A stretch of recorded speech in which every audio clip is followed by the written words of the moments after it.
sur le thème du sortir de la crise. Voilà, vraiment se poser les questions de comment on va pouvoir enfin sortir de cette crise qui s'éternise depuis plusieurs années.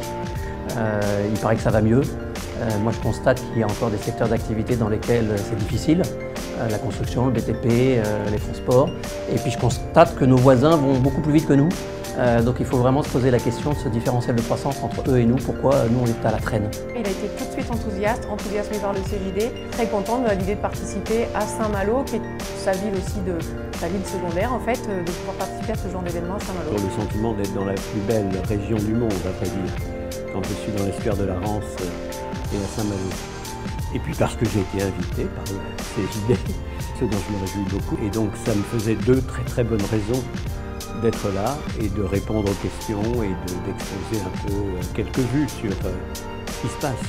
Nous sommes dans une situation très difficile dans l'ensemble des pays avancés.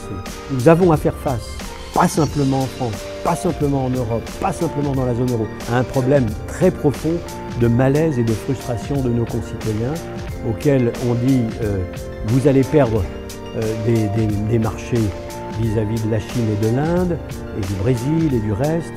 Vous allez devoir changer de boulot je ne sais combien de fois parce que la science et la technologie galopent.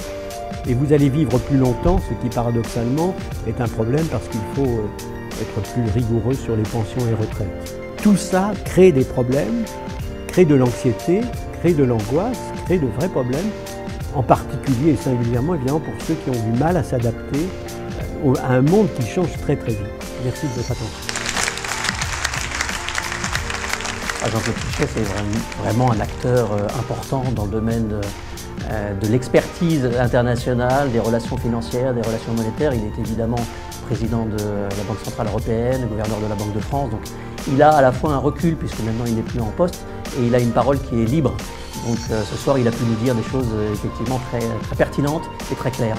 On a, à vrai dire, à Saint-Malo, la chance d'avoir une très grande tradition de chefs d'entreprise imaginatifs et créatifs. C'est sur eux, évidemment, sur leur esprit d'entreprise que repose la création d'emplois. Ce qui compte avant tout, c'est la force de ces entreprises. Le CJD, en fait, c'est un lieu où on échange, comme on a pu le faire là ce soir.